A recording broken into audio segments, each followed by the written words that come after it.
Toute l'actualité politique et parlementaire, c'est le journal de 19h de Public Sénat. Bonsoir à tous. Voici les titres de ce mardi. Manuel Valls pris pour cible toute la journée par l'UMP après les graves incidents du Trocadéro la nuit dernière à Paris. L'opposition dénonce une mauvaise anticipation des débordements des ultras du PSG. La loi visant à sécuriser l'emploi définitivement adoptée après le vote du Sénat. Les débats auront montré le gouffre entre le gouvernement et les communistes. Le sénateur Dominique Vatrin est notre invité ce soir. La loi sur la refondation de l'école arrive au Sénat, d'abord aujourd'hui en commission, face à face tout à l'heure dans ce journal entre l'UMP Jean-Claude Carle et la socialiste Françoise Cartron. Comment lutter contre l'échec scolaire ? Manuel Valls, donc, sous le feu des critiques après la soirée d'émeute place du Trocadéro. Les ultras du PSG n'étaient pas venus fêter la victoire de leur club au championnat de France, mais en découdre avec les forces de l'ordre, pas seulement, avec les passants également, ou les touristes qui étaient présents à cette heure-là. Le ministre de l'Intérieur, accusé d'être responsable des débordements, l'œuvre de casseurs, a rejeté tout au long de la journée les demandes de démission venues de la droite. Paul Bouffard, pour des réactions politiques. C'est un ministre dans l'œil du cyclone. Après les débordements du Trocadéro, la droite sénatoriale reproche à Manuel Valls de ne pas avoir la carrure de premier flic de France. Quand on donne des leçons à tout le monde et quand on veut singer Nicolas Sarkozy, il faut bien le faire. Or, visiblement, c'est un mauvais imitateur. Quand quelqu'un, tous les jours, dit qu'il est le plus fort, qu'il est le meilleur, et qu'il y a un événement comme ça qui se passe, c'est que ce qu'il dit n'est pas tout à fait vrai. Pourtant, les ténors UMP réfutent toute récupération politique. Ces sujets sont trop graves pour faire de la politique politicienne. Ne comptez pas sur moi pour stigmatiser telle ou telle personnalité. Est-ce que la récupération politique est pas un peu facile ? Est-ce que je viens de la faire, la récupération politique avec vous? Je ne crois pas. Manuel Valls, un ministre clé dans le dispositif gouvernemental.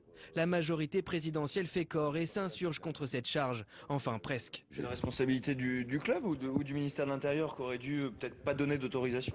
Peut-être des deux. Peut-être des deux. Je pense qu'il aurait mieux valu faire ça au Parc des Princes, dans un stade fermé, pour éviter aux casseurs de pénétrer. Ce soir, place Beauvau, le ministre avait convoqué les acteurs de l'événement, et notamment les dirigeants du Paris Saint-Germain. Et tout à l'heure sur Public Sénat, la porte-parole du gouvernement, Najat Vallaud-Belkacem, a réagi lors de l'émission Preuve par 3 à la mise en cause de Manuel Valls, ou en tout cas, on vient de l'entendre, y compris dans les rangs socialistes, du ministère de l'Intérieur. Il se trouve que sur la place du Trocadéro, où étaient réunies 15 000 personnes, 800 agents de police ont été mobilisés. Ceux qui connaissent un petit peu ce type de dispositif savent que 800 officiers mobilisés pour 15 000 personnes, c'est un bon ratio. Donc je crois que la préfecture de police a fait son travail. Maintenant, on ne peut que déplorer qu'il y ait des casseurs, en effet, qui soient venus gâcher la fête, et il faut que les interpellations soient suivies des faits devant la justice. L'adoption définitive du projet de loi sur l'emploi après l'ultime vote du Sénat, 169 voix contre 33. Le texte combattu, on le sait, par la gauche accorde plus de flexibilité aux entreprises en échange de nouveaux droits pour les salariés, notamment l'accès élargi aux mutuelles. Mais ce dernier point fait également débat. Cécile Sixou. Des tenues d'abeilles pour, disent-ils, piquer Michel Sapin. Courtiers et assureurs ont donné de la voix cet après-midi devant le Sénat. Dans l'hémicycle, le texte sur la sécurisation de l'emploi menace leur avenir, car si jusqu'ici chaque entreprise pouvait choisir librement sa mutuelle, avec la nouvelle loi, ce ne sera plus possible. Les mutuelles leur seront imposées en fonction des branches de métier. Avec les désignations de branches, tout le marché des complémentaires santé vont être trustés par quelques grosses institutions, et tout le monde, tous les autres intervenants de l'assurance santé sont menacés. Une nouvelle règle également critiquée par l'UMP qui dénonce un non-respect des règles de concurrence. En imposant à des entreprises de souscrire des contrats de mutuelle avec des organismes prédésignés par des accords de branche, eh bien nous nous éloignons de la libre concurrence. Au contraire, pour Claude Jeannereau, le rapporteur socialiste du texte, cette mutualisation par branche permettra à plus d'entreprises d'avoir accès aux mutuelles. Le fait de mutualiser autour d'un organisme permet précisément, en multipliant le nombre de bénéficiaires, eh bien, d'avoir des tarifs plus avantageux. La loi à peine adoptée, l'UMP a annoncé qu'elle allait faire un recours devant le Conseil constitutionnel. Premier invité du 19h, donc Dominique Vatrin, sénateur communiste du Pas-de-Calais. Bonsoir. Bonsoir. Merci d'être avec nous. Vous avez mené une opposition acharnée contre ce texte que le gouvernement qualifie d'historique. Le vote final, on l'a vu aujourd'hui, n'aura pas donné lieu à des coups d'éclat de votre part. Je ne partage pas tout à fait, puisque aujourd'hui, on a vu un Michel Sapin qui n'a pas repris, malgré mon interpellation, la qualification d'accord historique. Je crois que le 5 mai est passé par là. Et puis, il y a le résultat du vote. 169 voix pour, c'est une majorité relative, c'est pas une majorité absolue, avec cette fois 33 voix contre, soit beaucoup plus qu'en première lecture. Et j'y vois plusieurs raisons à cela, si vous voulez. J'y vois que d'abord que le groupe écologique a durci ses critiques cet après-midi parce qu'il se rend compte les remontées des salariés, des syndicats ne lui échappent pas. Et puis il y a même eu, y compris au niveau du Parti socialiste, je pense à ce qu'avait dit le rapporteur de la commission des lois ou ce qu'a dit Madame Génisson, rapporteur de la commission des droits des femmes, un certain nombre d'interrogations fortes, y compris dans les rangs du socialiste. Alors la loi est votée, définitivement. Voilà. Néanmoins, et quand même Michel Sapin a dit qu'il s'agissait de sécuriser l'emploi avec des réponses concrètes et équilibrées. Il ment, selon vous? Écoutez, je vois simplement qu'il fait la même déclaration que Laurence Parisot aujourd'hui, en disant que c'était... Voilà, elle disait simplement c'est un événement dans notre pays parce que cette loi installe enfin la flexibilité du marché du travail. À la française, dit-elle. À la française.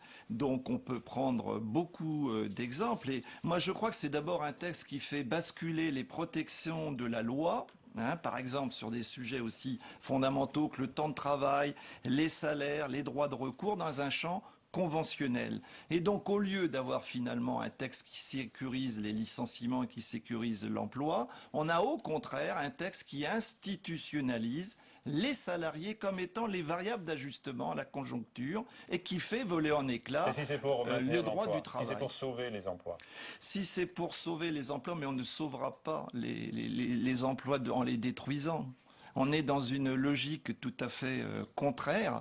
Lorsqu'on va diminuer, par exemple, s'il y a un accord d'entreprise ou de branche, avec cette loi, il sera permis de baisser les salaires jusqu'à 1,2 SMIC. On voit aujourd'hui la récession, le manque de consommation. Eh bien, voilà clairement une mesure qui s'oppose non seulement à l'emploi, mais sur le plan microéconomique dans l'entreprise, mais qui aussi s'oppose à l'activité économique et qui va contre notre économie. Dominique Vatrin, vous citez le MEDEF, effectivement, qui a salué l'avènement de la flexi-sécurité à la française. Mais on pourrait aussi citer la CFDT, un syndicat important, qui, de son côté, salue une étape de la sécurisation des parcours professionnels. Moi, je n'ai pas vocation à m'opposer à un syndicat. Au MEDEF, oui. C'est pas, moi, je crois la responsabilité, elle incombe au gouvernement qui, en posant la feuille de route, a permis un certain détournement de la négociation par le MEDEF. Et le MEDEF a imposé ses vues. Voilà. Moi, je vois comme ça. Pour moi, c'est une responsabilité du gouvernement. Alors justement, est-ce que pour vous, il y aura un avant et un après dans votre relation au pouvoir socialiste? Alors, ce que je peux vous dire, c'est que l'utilisation du 44-3, c'est-à-dire le vote bloqué, c'est-à-dire le fait qu'on ne débat pas sur le fond, qu'on est bloqué, y compris sur les votes, est quelque chose qui reste une plaie béante pour nous. Parce que là, c'est quelque chose qui est extrêmement grave. Effectivement, le 44.3 a déjà été utilisé sous la Ve République, en dernier lieu par Nicolas Sarkozy, mais c'était contre son opposition et c'était au bout de 20 jours de débat. Voyez bien les enjeux qui sont ici. Le temps de travail, la flexibilité, les salaires qu'on peut réduire jusqu'à 1,2 SMIC. Voilà un texte sur lequel le gouvernement s'est permis, contre un de ses partenaires, d'arrêter le débat au bout de 48 heures de séance publique. Une plaie béante, elle est forte, volontairement, elle n'est pas refermée. Je crois que... Elle ne se refermera pas.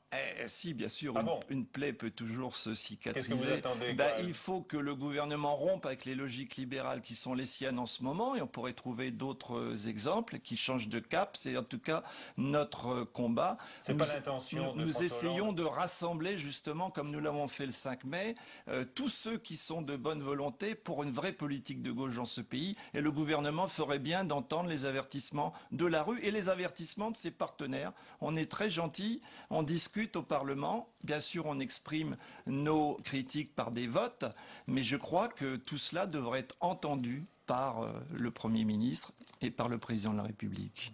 Vous avez des espoirs dans sa conférence de presse jeudi?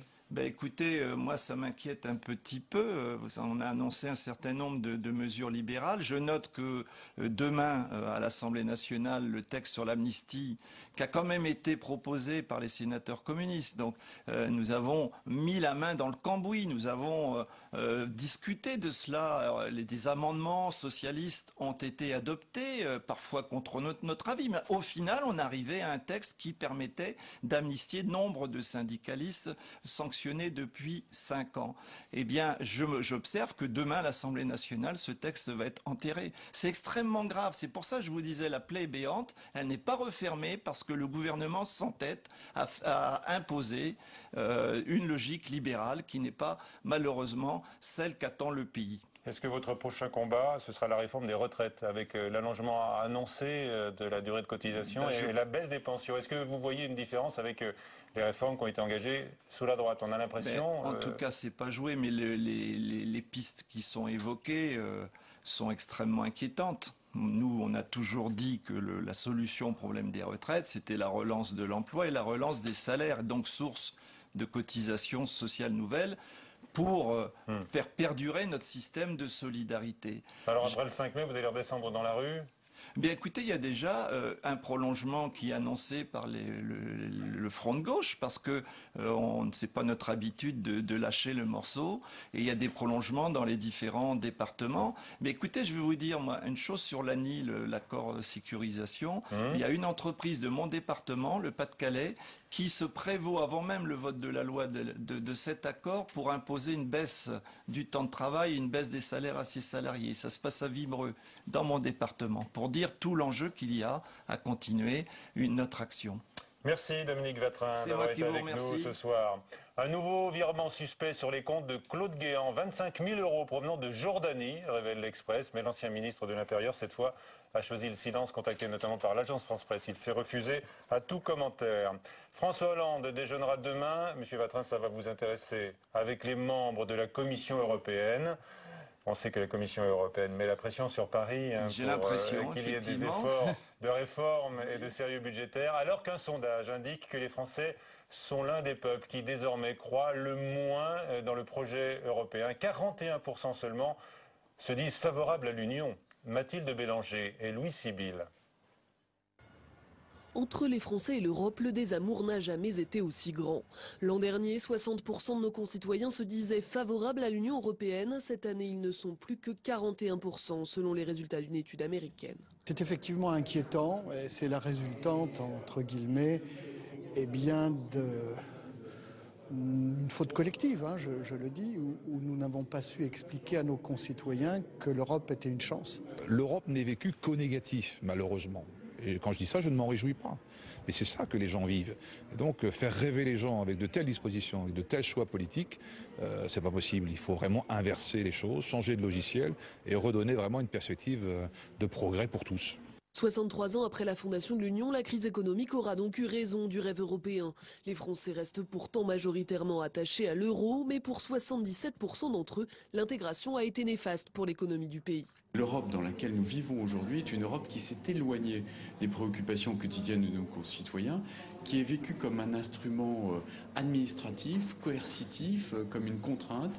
Et surtout, l'Europe est vécue par nos concitoyens comme quelque chose qui ne les défend pas. Un pessimisme partagé par la plupart de nos voisins européens, à l'exception des Allemands. Ces derniers restent majoritairement favorables à l'Union et au sauvetage des pays en difficulté. Et la question du nouvelobs.com, le partenaire du 19h était celle-ci. Aujourd'hui, l'Union européenne peut-elle faire sortir la France de la crise? Vous avez répondu non, très majoritairement. à 65%. Déjà voté à l'Assemblée nationale, le projet de loi sur la refondation de l'école arrive au Sénat, examen aujourd'hui même en commission. Le texte défendu par Vincent Peillon prévoit notamment 60 000 embauches. En 5 ans, la priorité est donnée aux primaires. L'échec des élèves français est patent. Julie Hulin. Le constat est sans appel. En France, si les budgets de l'éducation nationale n'ont cessé d'augmenter ces dernières années, le niveau scolaire est, lui, à la baisse. Preuve en est, une étude internationale sur le niveau de lecture des écoliers.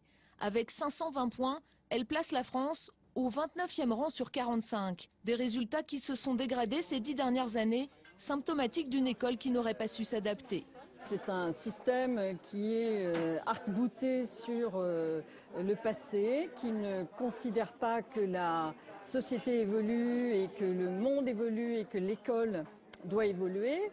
Donc il y a énormément de choses qu'il faut changer, évidemment. Le maillon faible du système scolaire français, l'école primaire. Le niveau des écoliers se dégrade d'année en année et les écarts de performance entre élèves se creusent au cœur d'un système de plus en plus inégalitaire. Donc le problème de notre système éducatif, c'est qu'il produit à la fois de l'inégalité et à la fois de l'injustice. Et c'est à cela dont il faut aujourd'hui s'attaquer, ce noyau dur d'élèves en grande difficulté qui arrive en fait en 6e, 20-25% d'élèves en grande difficulté. Et il faut s'attaquer à ce noyau dur et il faut le faire dès l'école primaire avec bien évidemment un effort mis sur les compétences de lecture, sur les compétences de numération qui sont des éléments prédictifs de la réussite ultérieure. Donner la priorité à l'école primaire, un des engagements de Vincent Peillon. Entre réforme des rythmes scolaires et moyens augmentés, le système devra évoluer et la réforme faire ses preuves.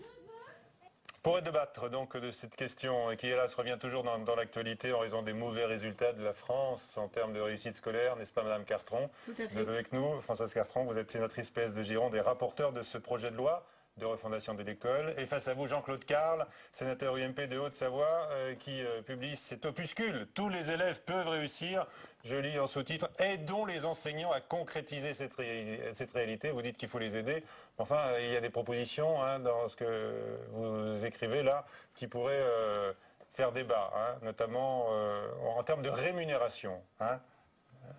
Rétribuer les enseignants en fonction de leur taux de réussite. On va en parler. D'abord, le diagnostic. Vous êtes d'accord, tous les deux, pour dire que le niveau des élèves baisse, Madame Cartron? C'est-à-dire, c'est pas que le niveau baisse, c'est qu'aujourd'hui, il y a beaucoup trop d'élèves qui sortent du système sans aucune qualification. Donc, on n'est plus en termes de niveau, ils n'ont aucun... On parle des tout premiers enseignements, là, des connaissances de base. On ne parle même pas de la formation en sortant de l'école. L'échec scolaire, et comme cela a été dit dans le reportage, l'échec scolaire s'appuie en plus sur de grandes inégalités sociales qui créent ces inégalités scolaires. Et donc, on est un petit peu avec une double peine. Des enfants qui sont issus de milieux défavorisés, malheureusement, tel qu'elle est organisée aujourd'hui et tel que les choses se passent, ces enfants-là sont les premières victimes justement du système tel qu'il fonctionne aujourd'hui. Alors, les enfants victimes du système tel qu'il fonctionne aujourd'hui, est-ce que vous êtes d'abord d'accord sur ce diagnostic, Monsieur Carle? Oui, globalement, le système se dégrade. Il faut le reconnaître, le système se dégrade puisque les élèves en difficulté, le taux d'élèves en difficulté a augmenté d'un tiers en 10 ans. C'est énorme. C'est énorme. Et ça n'est pas faute de moyens, puisque les moyens ont augmenté. On va aborder la question des moyens qui vous opposent, mais bon. Oui, c'est pas une question de moyens, c'est une question d'affectation des moyens. Et voilà. C'est ce en quoi M. Peillon a raison de dire que c'est le primaire, ce primaire qui a été abandonné. Alors il faut se poser la question, pourquoi a-t-on abandonné ce primaire? On l'a abandonné parce que les corporatismes qui sont très importants dans le système éducatif, comme dans l'ensemble de la société, sont très importants dans le système du secondaire, c'est-à-dire du collège et du lycée. Et on a privilégié et on a abandonné et le primaire et à l'autre bout de la chaîne, l'université. C'est souvent le corporatisme des enseignants, Jean-Claude Carle. Là, vous estimez qu'il a fait défaut pour défendre le primaire? Il a fait défaut au primaire parce que, écoutez, ils sont plus nombreux dans le secondaire que dans le primaire. Et comme les politiques de droite comme de gauche, vous savez, pour moi, l'école, ça n'a pas un problème de droite et de gauche. L'école, elle appartient à l'ensemble. Les grandes orientations de l'éducation nationale dépendent donc du poids des différents corps enseignants. Il ne faut pas se cacher, c'est une réalité. C'est une réalité. Depuis des années, l'une des raisons de l'abandon du primaire, c'est ça. Ah mais non, je crois que l'une des raisons de l'abandon du primaire, ça a été une vision qui était portée malheureusement par les politiques et qui était une vision qui privilégiait toujours l'excellence, qui a donc privilégié le secondaire au détriment justement du primaire et de la maternelle. On n'a pas compris que pour que les enfants accèdent le maximum au secondaire, il fallait mettre le paquet sur le primaire. Donc on a continué à mettre beaucoup de moyens sur le secondaire, avec des options rares, Alors il y avait peut-être certaines revendications. Oui, mais derrière, je veux dire, si on cède à des corporatismes, c'est parce que soi-même on n'est pas porteur d'une vision politique de ce que devait être l'éducation. La réalité, on a fixé en plus des objectifs à l'envers. Je le regrette. On a fixé, Monsieur Chevènement, et c'était tout à fait louable, 80% d'élèves au baccalauréat. On voit bien que ça ne marche pas, on est à 56, et c'est très inégalitaire. Vous avez vu l'enquête qui est parue ce matin. Ceux qui réussissent le mieux sont les enfants d'enseignants. Et on voit bien le pourquoi, ils sont suivis, ils sont accompagnés, ils connaissent le mieux les méandres du système. Donc c'est bien parce qu'on n'a pas, j'allais dire, accordé cette priorité au primaire. Pour moi, tout se joue, une grande partie de l'avenir scolaire d'un élève se joue entre la dernière section de la maternelle, le CP et le CE1. Bon, vous êtes d'accord là-dessus. Maintenant, comment on fait pour corriger la situation? Non, on est d'accord sur les aujourd'hui, moyens, sauf que quand on le disait les années précédentes, en disant attention, les moyens vont sur le secondaire, il faut accorder des moyens au primaire, on nous disait non mais le primaire va bien, le primaire c'est simple, on apprend à lire, à compter, à la limite on s'en préoccupait pas. Il y a eu un défaut, on a eu un défaut vraiment d'attention par rapport à cette école primaire et cette école maternelle. Il y a même eu quand même les suppressions massives de postes dans les écoles maternelles qui montraient qu'on ne considérait pas l'école maternelle comme le premier palier de la réussite. Ça n'est pas une question de moyens. Si c'était une question de moyens, ça marcherait. Monsieur Lang, quand il était ministre de l'Éducation, a créé 165 000 postes parce que les enquêtes PISA montraient que c'est Monsieur Lang, pas Monsieur Lang. Monsieur Lang, oui. Jack Lang a créé 165 000 postes parce que les études PISA n'étaient pas bonnes. 9 ans plus tard, les résultats auraient dû s'améliorer. Ils se sont dégradés. Il y a 35 000 enseignants de plus qu'en 97 et 565 000 élèves de moins. Donc ça n'est pas une question de moyens, c'est une question d'affectation et de répartition, je suis d'accord. C'est une question d'affectation et de répartition. Dans tous ces postes qui ont été supprimés aussi, ont été supprimés tous les postes qui étaient sur la formation des enseignants. Or, on sait qu'un système éducatif ne marche que s'il a des enseignants bien formés. D'accord. Voilà. On a supprimé les UFM, voilà. Parce que ça ne fonctionnait pas. Dans la loi de Vincent Payon, il y a une partie très importante pour la formation des maîtres. C'est pour cela que c'est essentiel. Mais c'est une bonne chose. Les maîtres sont mais les 60 000 embauches, création de postes, vous voulez? D'abord, est-ce qu'il y aura 60 000? Non, moi je disais que ce n'était pas nécessaire. D'accord. Hein, mais déjà, il y en a 20 000 nécessaires. Mais la formation des maîtres, elle est indispensable. C'est 20 000, mais 60 000 sont annoncés. C'est déjà 20 000. Ensuite, vous avez quand même des endroits, il y a cette priorité redonnée à l'école maternelle où on rouvre des classes puisqu'elles étaient supprimées. Jean-Claude Carme nous rappelait, c'est incroyable, on a continué à embaucher des profs, il y a de moins en moins d'élèves et les résultats se dégradent. Il y a quand même quelque chose qui ne fonctionne pas. Mais pourquoi? Parce qu'on a embauché des profs, on a privilégié aussi beaucoup d'options rares dépensières. Donc ça coûte un prix fou. On a cédé au corporatisme, ne serait-ce que les disciplines. Une mauvaise utilisation des moyens déjà considérables qui existent. Vous ne niez pas que les moyens sont importants déjà.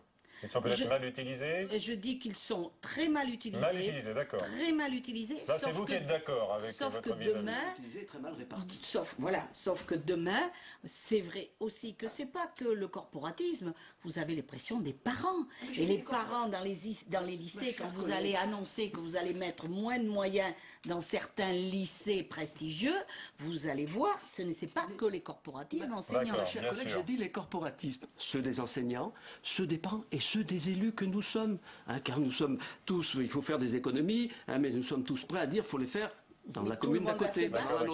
C'est pour ça que je dis, c'est trop important, c'est stratégique. Je ne vous donner qu'un chiffre. Aujourd'hui, 40% des élèves qui rentrent au collège ne maîtrisent pas les fondamentaux. Et chiffre encore moi qui m'alarme le plus, c'est qu'aujourd'hui, un élève sur deux qui redouble le cours préparatoire, plus tard fera partie de la cohorte des 150 000 gamins qui quittent le système scolaire. Normalement, le primaire, c'est pour acquérir les compétences de base. Nous sommes bien d'accord. Et ça, on ne le fait pas non plus. Mais on le fait mal. On le fait mal, en tous les cas. Parce qu'aujourd'hui, on n'est pas en capacité d'aider les enfants qui décrochent dès qu'ils décrochent. C'est-à-dire au CP, dès qu'on voit qu'un enfant décroche, il faut tout de suite intervenir. Et là, il faut intervenir, oui, avec des moyens, parce que cet enfant-là, noyé dans une classe de 25, des moyens à prendre ailleurs, il a besoin d'une manière de fonctionner autrement. Bien sûr. Avec des pédagogies adaptées. Et ce sont ces postes. Quand Vincent Payon dit plus de maîtres que de classes. C'est cela, dans une école à 6 classes, vous mettez un maître supplémentaire qui viendra en soutien,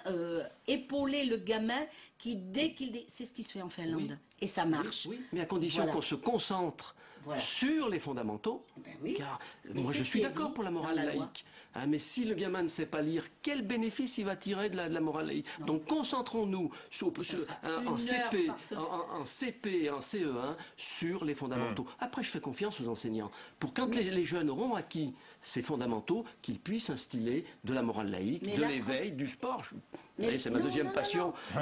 Donc c'est très important. Mais ça n'a pas d'intérêt. Alors attendez, Jean-Claude Carle, vous proposez d'instaurer une culture du résultat chez les enseignants. Ça nous rappelle un peu le sarkozysme, ça. Oui. Écoutez, je vous ai dit que c'était ni de droite ni de gauche. Si M. Sarkozy l'a dit, je le partage. Mais non, c'est pas grave. Écoutez, non, j'ai pas dit c'est pas grave. J'ai dit c'est pas une. On peut pas fonctionner comme ça. L'éducation nationale peut être le seul corps de la société, qui, j'allais dire, n'est pas une culture de résultat. Concrètement, comment ça se passerait? On les évalue. D'abord, on les forme. Ça, je suis tout à fait d'accord. S'ils ne sont pas formés, c'est le cas aujourd'hui. On ne peut pas leur demander. La pédagogie, c'est pas inné, ça s'acquiert. Donc il faut les former. Et ensuite, il faut les évaluer à la fois collectivement, c'est-à-dire à travers les enquêtes. Attendez, là, le salaire, il est individuel, donc il va bien falloir les évaluer individuellement. Aujourd'hui, il n'y a pas d'évaluation, ou peu d'évaluation. Et M. Payon s'apprête encore à en supprimer. Les évaluations en CM1, je crois qu'elles vont être... Mais ce n'est pas les enseignants qu'on évalue. Restons sur la rémunération, au mérite en quelque sorte. Pas uniquement au mérite. À la réussite des élèves. À la réussite, absolument. C'est le mérite. Ah oui. Alors comment vous faites? On évalue la réussite des classes et puis on... La réussite des classes, il faut qu'il y ait une évaluation à la fois collective, et ça c'est fait à travers les enquêtes pires, et à la fois individuelle des enseignants, à condition, je le répète, qu'ils aient été formés, qu'on leur ait donné les pédagogies et qu'ils puissent s'appuyer sur ce que j'appelle des tuteurs pour pouvoir se retourner. Aujourd'hui, ils une part variable de leur salaire en quelque sorte. Qui serait une part variable ou une prime pour ceux qui réussissent. Très bien. Alors, qu'est-ce que vous pensez de cette motivation, cette carotte financière, Madame Carpon? Non, mais c'est pareil que si on rémunérait les médecins au nombre de malades qui guérissent. Franchement, non mais attendez. Les médecins, ils s'autorégulent. Un bon médecin, il a une clientèle, un mauvais médecin, il n'en a pas. Ça serait mais c'est comme ça. Non, mais moi je pense. C'est le seul corps qui refuse les résultats. C'est vrai en économie, c'est même vrai dans le sport, c'est même vrai en politique. On est quand même bien évalué de temps en temps. Ils ne refusent pas les résultats parce que les résultats, ils y sont confrontés par rapport aux résultats que l'on a, par rapport aux résultats au brevet, par rapport aux résultats. Tout ça, ça existe. Ce qu'il y a, c'est que nous avons un système très inégalitaire. Donc, bien évidemment, les enseignants qui vont être dans des écoles où les enfants sont tous de milieux favorisés vont réussir. Donc, on va créer une inégalité au sein des inégalités. L'affectation des enseignants est extrêmement importante et que les priorités aujourd'hui sont plus de celles de 50. 50, c'était former une élite. Aujourd'hui, c'est lutter contre l'illettrisme et contre l'échec scolaire. Alors, les débats seront passionnés lors de l'arrivée du texte, donc c'est le mois prochain. Non, c'est la semaine prochaine. Dès la semaine prochaine, c'est mardi prochain. Vous l'avez examiné dès aujourd'hui en commission. Merci. Dès la semaine prochaine. Et je voudrais la féliciter du travail qu'elle a fait. Et je le dis sans flagornerie. Parce que ça rentre dans ma conception de l'école qui n'a ni de droite ni de gauche. J'ai été rapporteur d'un texte, je sais combien ça demande d'investissement et je voudrais le féliciter. Ma collègue. Merci. Très bien, voilà, elle est très sensible, n'est-ce pas, Madame Carpon? Tout à fait, les félicitations, ça fait toujours plaisir. Voilà, vous avez une mention évaluée par M. Carle, vous imaginez? J'aurais peut-être une prime. Voilà. Allez, on vous abandonne tous les deux alors, vous avez encore des choses à vous dire. C'est la fin de ce journal, à 22h, Sonia Mabrouk. Je vous retrouve moi à 22h45 donc pour preuve par 3 notre invité Najat Vallaud-Belkacem. À suivre sur la chaîne parlementaire Assemblée nationale, Doc à Doc, et à demain, 19h.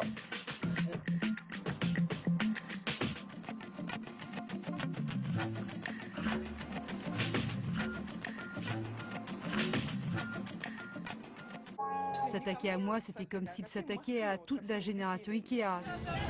C'est une véritable chasse aux entrepreneurs. En Russie, la libéralisation de l'économie a fait émerger une classe moyenne qui rêve d'argent et de démocratie. Mais la vieille oligarchie règne en maître et n'hésite pas à poursuivre en justice ceux qui pourraient gêner son pouvoir. Les prisons russes, samedi à 22h sur Public Sénat. Une semaine politique et parlementaire passée au crible de l'image et du questionnement. La compétitivité, maintenant, c'est un problème. Le coût du travail qui n'était pas un problème, qui n'existait pas, est maintenant un problème. La crise écologique est de plus en plus vive. Eh bien, on a besoin de changer les choses et rapidement. Parlement Hebdo, pour ne rien manquer, pour tout comprendre. C'est vendredi à 17h45.